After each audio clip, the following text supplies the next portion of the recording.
ทักทายสบายดีพ่อแม่พี่น้องทุกคนทุกคนเด้อหลังจากห่างหายไปนานทุกคนสาวนานกันการเกี่ยวข้าวเนาะทุกคนเกี่ยวข้าวแล้วกันมื้อนี้กัน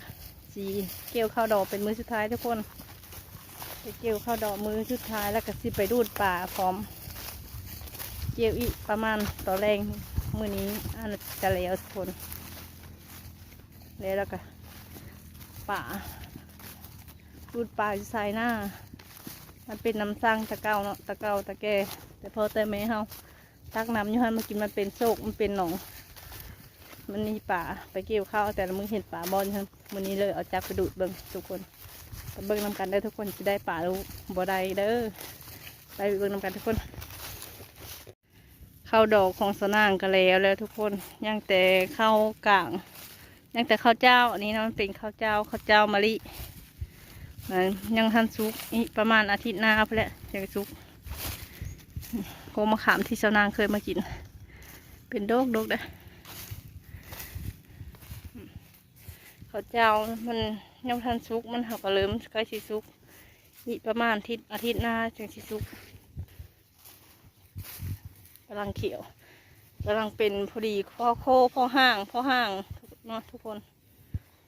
ข้าวดอกนั่นแล้วมาแล้วเลยเกี่ยวมือนี้เป็นมื้อสุดท้ายข้าวดอกเท้าคำพญางก่อน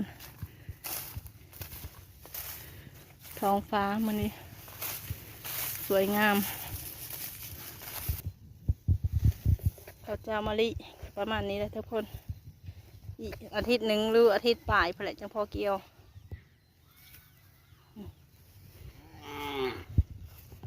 หมอคำเพิ่นลงปฏิจจากทาได้อยู่หลุมพอ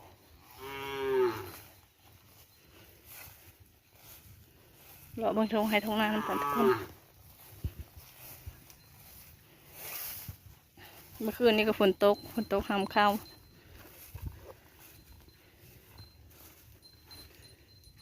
หน้าเขาเสาลิงซื้อยังหลายเลยสุกแดงสลานเนี่ย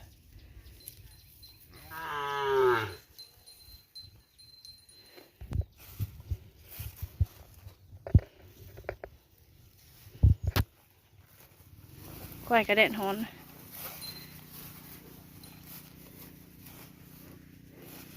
เอาควายลงไปกินน้ำไปลงไปพุ่งมึงเขาจะดูดน้ำป่าขึ้นมา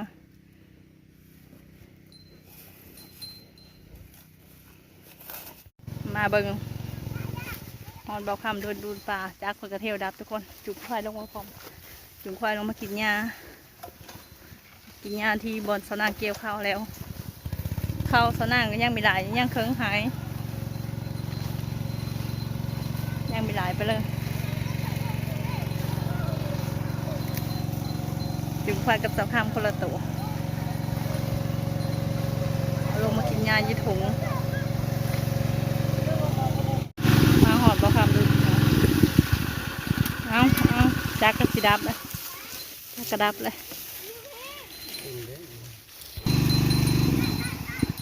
เอาจักคนกระเทียวดับเทียวป้อง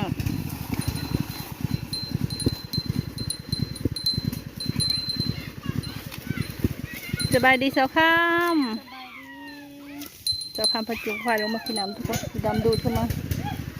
าเกี่ยวข้าวพร้อมบรรยากาศตามท้องให้ท้องนาไม่ได้งามขนาดเลยคือคนเลี้ยงควายเลยเนาะงามคือคนเลี้ยงควายมาได้ทุกคนเลยมื้อเช้าในกระเกี่ยวนี่น่ะน้อยนึงปั่นข้าวแล้วจะได้ลงมามื้อเช้าในปั่นข้าวน้อยนึงเลยจะลงมาได้แต่เครื่องหายยังประมาณเครื่องหายนั่นแหละทุกคนที่ยังพันแล้วนะยังบ่หลายไปเลยมือนี้มือสุดท้ายทุกคนเกี่ยวข้าวดอกกับบอลแมงข้าวดอกเนาะทุกคนข้าวกลางข้าวหน้าเสื้อข้าวกลางไม่มีข้าวดอกไม่มีข้าวงั่นเสื้อแต่ข้าวกลาง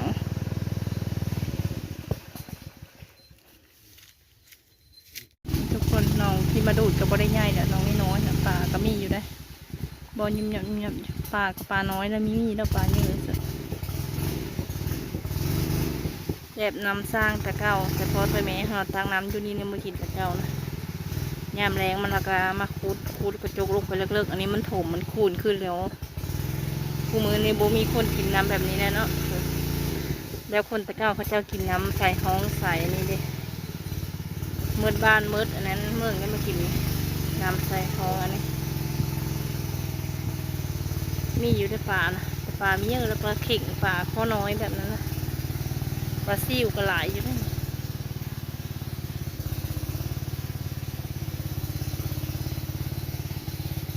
บอลเงียบเงียบซิว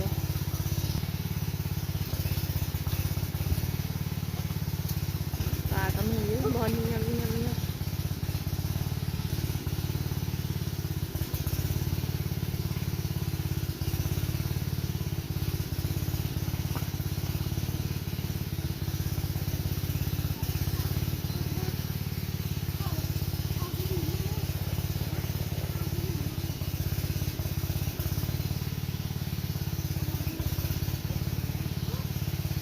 รอลุ้นรอดุนทุกคนรอลุ้นไปน้ำกัน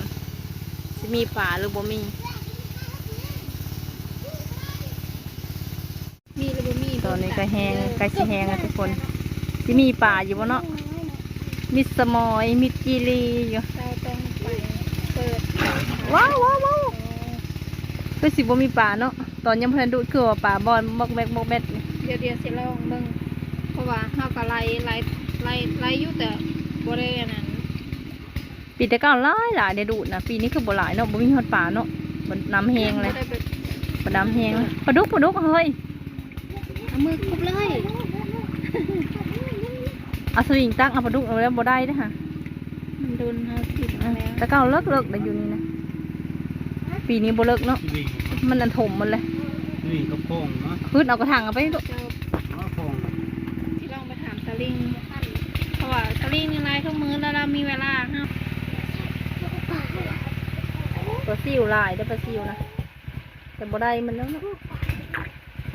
ชีวิตอีกแล้วเฮ้ยวิทย์แล้วขอโทษนะขึ้นวิทย์แล้ว โอ้ยเขาไปนำผูกเอียนเลย บ่ได้มันซ้ำปลาดุกตัวใหญ่เนาะ ลึก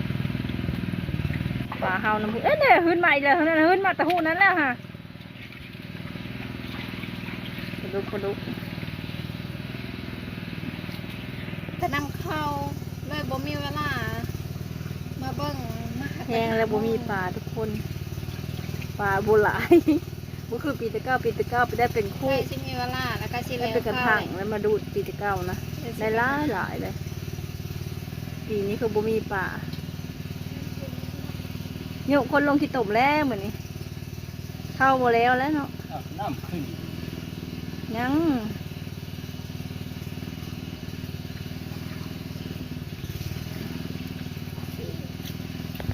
สิวเนาะ ปิดแต่ปลาซิวได้น้อย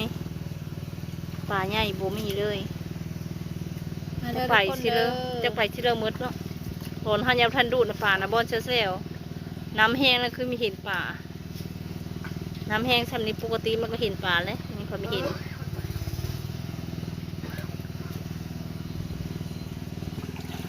มาเพิ่งนี่บอกคำใดเลย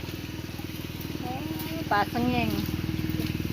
แม่มีปลาอีกแล้วขอ เขาน้อย ป่าสังแงงน้อย สีบ้าผม มาทุกคนกำลังได้นี่นะเบิ่งน้ำกัน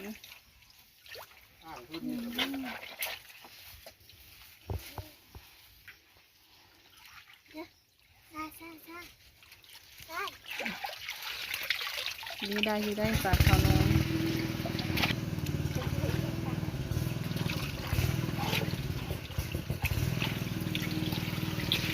ทำเพื่อเบิ่งนะ ก็มีอยู่เด้อทุกคนใน2-3ตัว ปลาขมนน้อยสมนองน้อยแหละเนาะเฮ้ย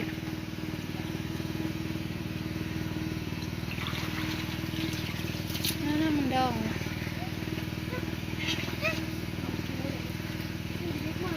เก็บเอาได้ปลาน้อยก็มก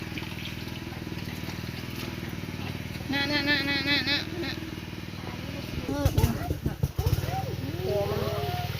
ปลาสะแงงน้อยน่ะในปลาน้อยๆน่ะ จะได้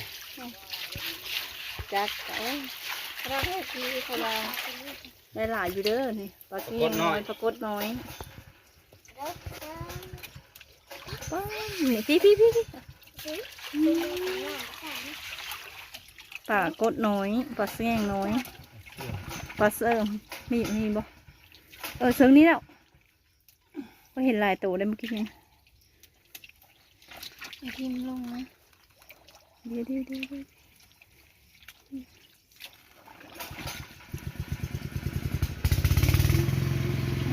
ไปกันตัวนึง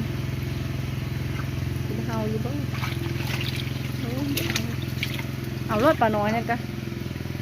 เอาโมโม อย่าลง ยับลงคนละนิดคนละน้อยน้ำหมดนั่นนะ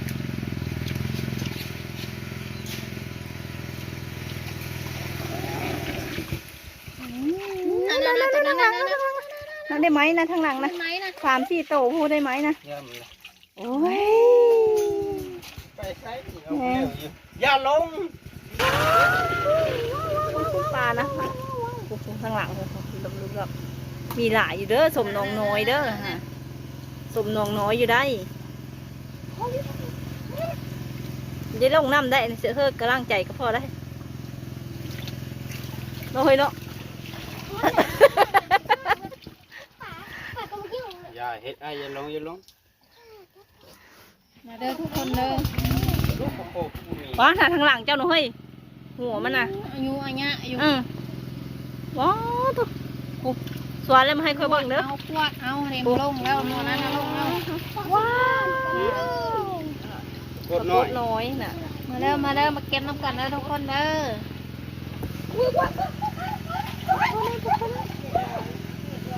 สมนองน้อยอยู่เด้อถ้ามีว่าสิบ่มีวะ ขึ้นไปลูกขึ้นไปลูกไปยังไงนะ ถ้ามีว่าสิบ่มีสมนองน้อยอยู่เด้อบ่เลยกัน ไอ้คุณแม่มันลงน้ำห้อยตีนไม่ได้ปูได้ป่าเพราะฉะนั้น โอ้ยน้ำก็เริ่มโอ้โหลูก บ่ได้วิทย์ได้พ่อเอ้ย มันขึ้นมันรุนขึ้น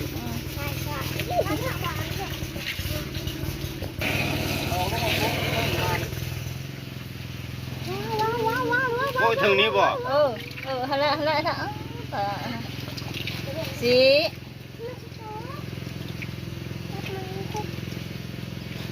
เสิร์ฟพี่เสิร์ฟนะมาเด้อทุกคนเด้อเก็บป่าน้ำกันเด้อสบายนี่เรื่องงานลงตาเด้อป่าหลาย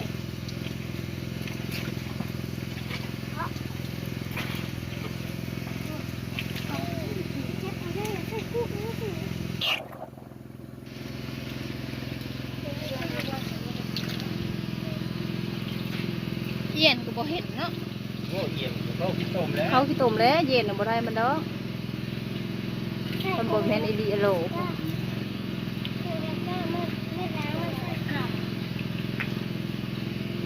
บ่มีปลาคอใหญ่บ่มีปลาดุกเนาะ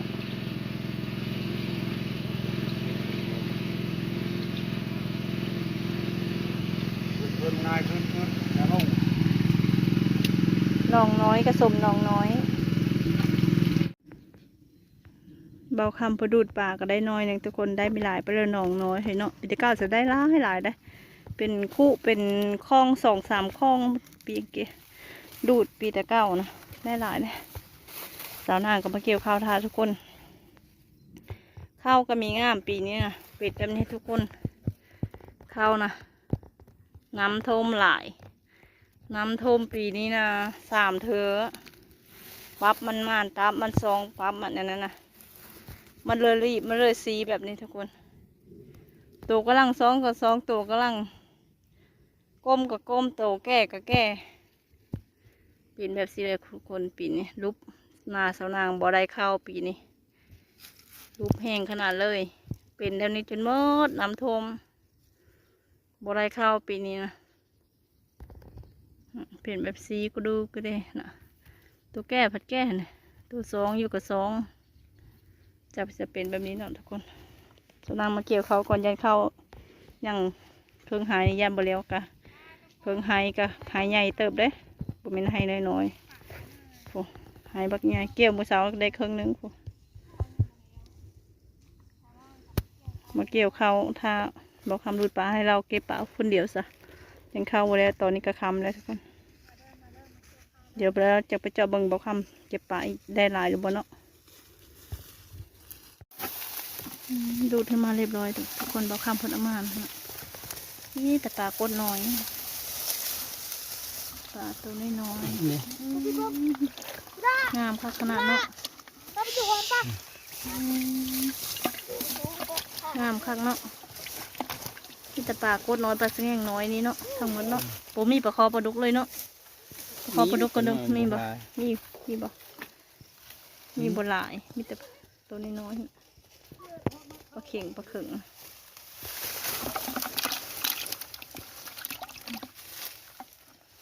ได้มีหลายไปแล้วพอได้กินหนองน้อยแต่ก็ได้หลายได้ไปทางสีนี่ น้องมันเต็มเลย หนองมันอันนั้นถมเลย ผม